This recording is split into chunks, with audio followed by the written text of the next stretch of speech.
Hello, this is TK. I'd like to do a quick comparison between the iPod Touch 4th generation and the Samsung Galaxy Player 5-inch model. So first of all, let's take a quick look at the hardware. Hold on one second. Okay, there we go. So obviously the first thing we'll take a look at are the two screens, and they couldn't be more different.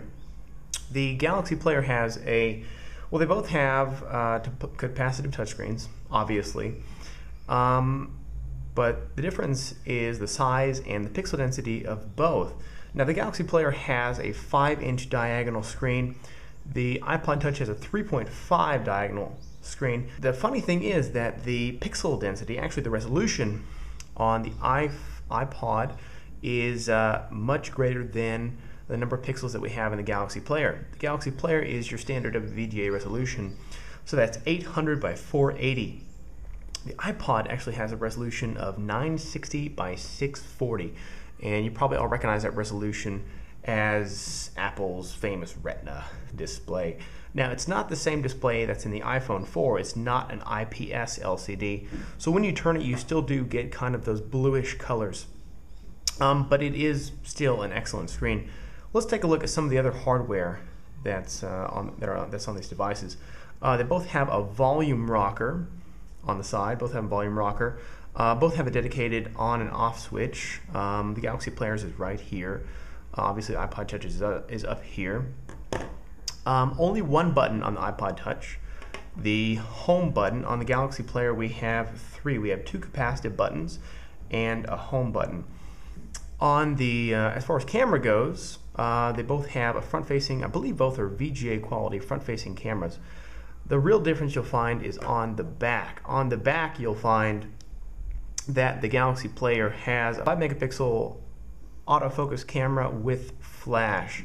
Now, the iPod Touch has been banned for its terrible camera, and it is just I believe it's under 1 megapixel, 0.92. They're both capable of 720p video, but it's really not even that good 720p.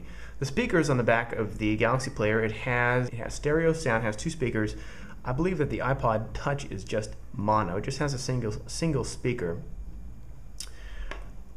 If you look at the other access ports you have on the Galaxy Player, it has quite a few more. It has an HDMI out, it has a mini USB for connectivity, has a microphone, as I do believe the iPod Touch has as well. Both have 3.5mm headset jacks on the bottom, and there's a micro SD card slot on the top of the Galaxy Player as well. This is also a Korean version of the Galaxy Player, so we have our handy dandy little antenna for mobile TV. Of course, that will not be available in most of the international versions.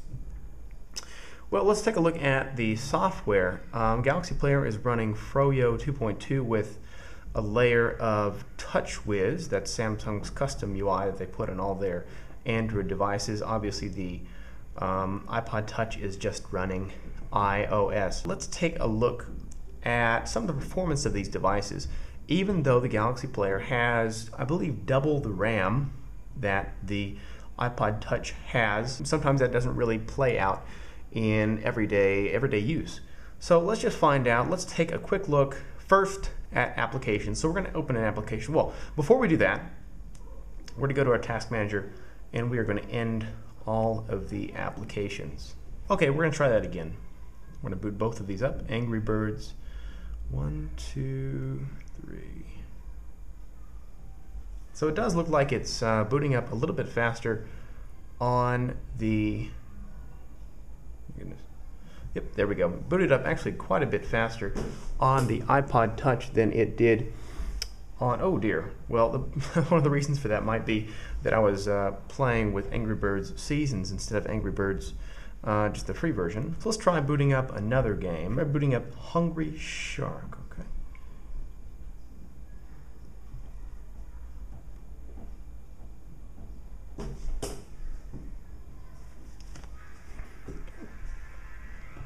Takes a little bit longer to boot up on the Galaxy device. Okay, so now we're going to go over another thing that you're probably going to be using a lot, which is the internet. So we're going to open up Safari over here in the iPod Touch. We're going to open up our internet browser here. We have it defaulted to the landscape view, so we're just going to use that really quickly. So let's go to engadget.com. And so here we have the mobile site running on both. And the mobile site, it looks pretty good, but obviously it's optimized for mobile, so we'd expect it to run well. So let's go to the desktop site. Let's see, we're going to try to click on those at the same time and see which one loads up more quickly.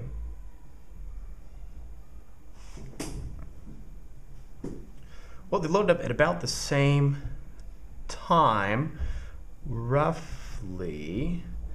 Looks like we've got the same view going on here. It's a little bit less smooth in the Galaxy Player. Seems to be a little bit less optimized for web.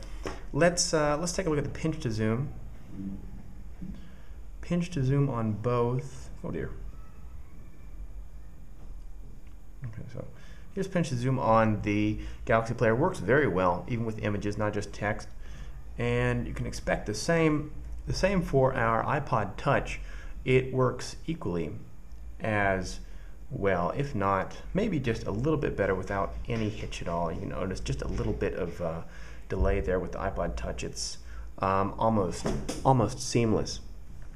Now, anyway, let's go over a recap of these two devices really quickly. The bonuses with the Galaxy Player is it's a really big device, great big screen, great for watching movies.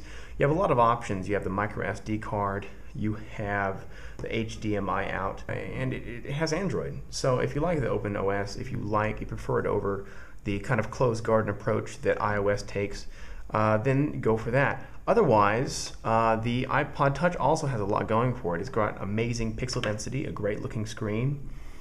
It has the wonderful Apple ecosystem.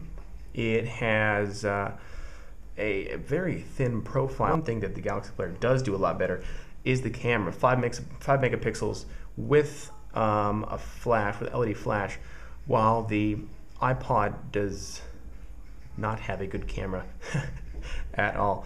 But my conclusion is it's obviously, the devices are two very different devices. I don't even know if it's fair to compare them because they do different things and both do them very well. I'd say if you're just looking from a music standpoint, I'd say go for the iPod. Its profile is much slimmer and it's easier to fit in your pocket. However, if you're going to be watching a lot more video, I would definitely go for the Galaxy Player. It's a lot bigger. You can definitely fit a lot more media on the device with the addition of the micro SD card. But ultimately, it's going to be a personal preference. Well, I hope this review was helpful to you. If you have any questions, just leave a comment below and I'll do my best to answer them. Thank you very much.